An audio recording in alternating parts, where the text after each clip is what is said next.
దేవుని పరిశుద్ధ నామానికి సమస్త ఘనత మహిమ. ప్రియ దేవుని బిడ్డలారా, ఈరోజు మండే 19th మే 2025. మీ అందరికీ యేసుప్రభు పేరట నేను శుభాలు తెలియపరుస్తున్నాను. దేవుని వాక్యాన్ని మనము చదువుకుందామా? కీర్తనలు 25వ అధ్యాయము 15వ వచనము. Sam number 25 and verse 15. నా కనుదృష్టి ఎల్లప్పుడూ యెహోవా వైపునకే తిరిగి ఉన్నది. ఆయన నా పాదములను వలలో నుండి విడిపించును. దేవునికి స్తోత్రము కలుగును గాక.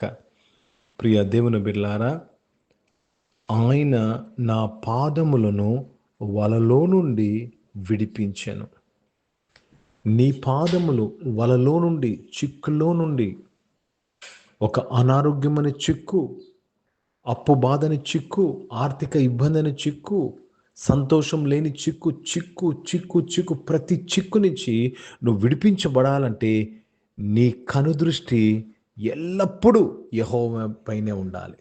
ఎల్లప్పుడూ అనే మాటను ఇక్కడ మనము అండర్లైన్ చేసుకోవాలి. ఒక ఆదివారం రోజు కాదు, లేక కష్టం వచ్చినప్పుడు కాదు, లేక అనిపించినప్పుడు కాదు. ప్రియ దేవుని బిడ్డలారా, నీ కనుదృష్టి ఎల్లప్పుడూ యెహోవా మీద తిరిగి ఉండాలి. దేవునికి స్తోత్రం కలుగును గాక. Let me read this in English. Mine eyes are ever towards the Lord, for he shall pluck my feet out of the net. దుష్టుడు మన కాలును చిక్కించుటకు వల వేస్తాడు. మనం తప్పుడు అడుగు వేయాలని, తప్పుడు నిర్ణయాలు, తప్పుడు డెసిషన్స్ తీసుకోవాలని, తప్పు మాటలో మనము చిక్కాలని. సామెతల్లో ఒక మాట ఉంది, నీ నోటి మాట చేత నువ్వు చిక్కబడి ఉన్నావు. కానీ ఎప్పుడైతే నీ కనుదృష్టి యెహోవా మీద ఉంటుందో, అది కూడా ఎల్లప్పుడూ ఉంటుందో, ఆయన నీ కాలును వలలో నుంచి తప్పిస్తాడు. హిందీ में पढ़ेंगे. भजन संहिता 25 अध्याय और 15 वचन पढ़ रहे हैं. मेरी आंखें सदैव यहोवा पर टकटकी लगाए रहती है, क्योंकि वह मेरे पाँवों को जाल में से छुड़ाएगा. वो मेरे पाँव को जाल में से छुड़ाएगा. कब होता है ये? सदैव आपका दृष्टि परमेश्वर के ऊपर जब होता है, सदैव आपका दृष्टि जब परमेश्वर की ओर होता है, तो आपके पाँव को हर जाल से परमेश्वर बचाएंगे. आपकी जिंदगी को हर कमजोरी से बचाएंगे, हर दुर्घटना से बचाएंगे.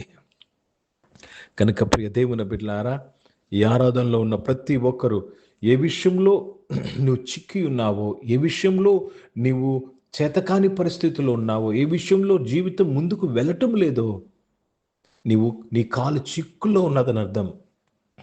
నువ్వు ముందుకు వెళ్ళలేకపోతున్నావంటే, నీ ప్రయత్నంలో నువ్వు కొనసాగలేకపోతున్నావంటే, గెలవలేకపోతున్నావంటే, నీ పాదములు చిక్కులో ఉన్నాయి.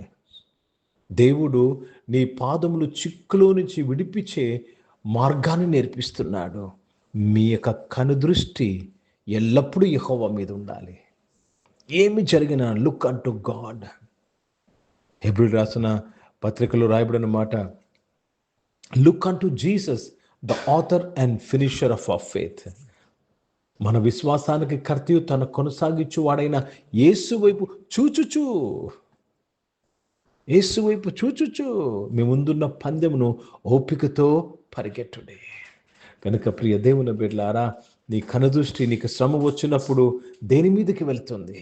నీ కనుదృష్టి నీ శ్రమ వచ్చినప్పుడు ఎవరి మీదకి వెళ్తుంది? యెహోవా మీద వెళ్ళాలి. యెహోవా మీద వెళ్ళాలి. ఉదయం లేచిన వెంటనే నీ కనుదృష్టి యెహోవా మీద, నిద్రపోతున్నప్పుడు నీ కనుదృష్టి యెహోవా మీద. Every issue in your life, everything in your life, look unto God. And when you look unto God, the Lord will release you. Lord will rescue you from every net the devil has put for you. కనుక దేవునికి స్తోత్రం. దేవుడు ఈ ఉదయము మనకు చిక్కి ఉన్న మన జీవితాన్ని విడిపించి ఉన్నాడని మాటనిస్తున్నాడు. చిక్కి ఉన్న మీ వ్యాపారాన్ని విడిపించుచున్నాడు. చిక్కి ఉన్న మీ పిల్లల భవిష్యత్తును విడిపించుచున్నాడు. చిక్కి ఉన్న మీ ఆరోగ్యాన్ని విడిపించుచున్నాడు. చిక్కి ఉన్న మీ ఫైనాన్షియల్ ప్రాబ్లంని మీ చిక్కి ఉన్న మీ ఫ్యామిలీ ప్రాబ్లం నుంచి మిమ్మల్ని విడిపించుచున్నాడు. ప్రార్థన చేసుకుందాం. ప్రియ పరిశుద్ధ తండ్రి, జీవం గల దేవా, అవును తండ్రి, ఈరోజు చిక్కి ఉన్న ప్రతి ఒక్కరిని మీరు విడిపించినందుకు స్తోత్రం. Thank you Lord for rescuing everybody who are caught up in the net of the enemy my father. మీకే స్తోత్రములు చరిస్తున్నాను. అనారోగ్యం వారందరి కొరకు ప్రార్థన చేస్తున్నాను. వారిని మీరు ముట్టి స్వస్థపరిచినందుకు స్తోత్రం చరిస్తున్నాను. జాబ్స్ కొరకు ఎదురు చూస్తున్న వారు, జాబ్స్ దొరకక చిక్కున్న వారి కొరకు నేను ప్రార్థన చేస్తున్నాను. ఈరోజే ప్రభా, వారు కాలును జాబ్ రాని పరిస్థితి ఒక వలలో నుంచి విడిపిస్తున్నాను ప్రభా. Thank you for blessing them with jobs my God.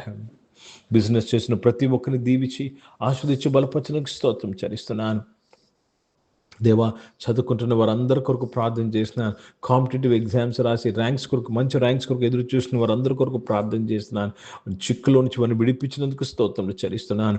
పరిశుద్ధ తండ్రి, జీవం గల దేవా, రక్షకుడా, ఈరోజు పుట్టినరోజులు, పెళ్లి రోజులు జరిపించుకున్న వారు దీవించి మీ దయాకిటం ధరింపు చేసి, మీ దయలో మనుషుల దయలో వర్ధింపు చేసి కాపాడినందుకు స్తుతులు స్తోత్రాలు చెల్లిస్తూ మీ నామాన్ని మహిమపరుస్తున్నాను. పరిచయం చేసిన ప్రతి ఒక్కరిని దీవించండి అయ్యా. తండ్రి, భారతదేశం కొరకు, దేశ రక్షణ కొరకు ప్రార్థన చేస్తున్నాను. దేశం ఏ విషయంలో చిక్కుకొనినదో దేవ, వాటి నుంచి దేశాన్ని విడిపించినందుకు స్తోత్రములు చెల్లిస్తున్నాను. తండ్రి, యొక్క సమయంలో రక్షణ తండ్రి, ఇజ్రాయెల్ దేశం కొరకు, యెరూషలేముకు శాంతి సమాధానం కొరకు ప్రార్థన చేస్తూ యేసుక్రీస్తు పరిశుద్ధ నామమున ప్రార్థన అంతయు అడిగి వేడుకొని పొంది ఉన్నాము తండ్రి. ఆమెను. పరలోకమందున్న మా తండ్రి, మీ నామం పరిశుద్ధ పరచబడును గాక, మీ రాజ్యము వచ్చును గాక, మీ చిత్తం పరలోకమందు నెరవేర్చబడుతున్నట్లు భూమి మీద నెరవేర్చబడును గాక. మాకు కావలసిన ఆహారమును మాకు దయచేయము. మైళ్ళ అపరాధములు చేసిన వారిని మేము క్షమించిన ప్రకారం అపరాధం క్షమించము. మమ్మల్ని శోధుల తెగ కీని తప్పించము. ఎందుకంటే రాజ్యము, శక్తి, మహిమ నిరంతరం నీవై ఉన్నవి తండ్రి. ఆమెను. ఇప్పుడు మన పరమ తండ్రి అయిన దేవుని ప్రేమ, ప్రభువైన యేసుక్రీస్తు వారి కృప, పరిశుద్ధాత్మిక నుండి సహవాసం, ఆరాధనలో పాల్గొన్న ప్రతి ఒక్కరితో, ప్రార్థన చేయబడిన అంశములతో, సంఘముతో ఇప్పుడు ఎల్లప్పుడూ సదా తోడయుండును గాక. ఆమె. దేవునికి స్తోత్రం. అందరికీ వందనాలండి. God bless you and praise the lord.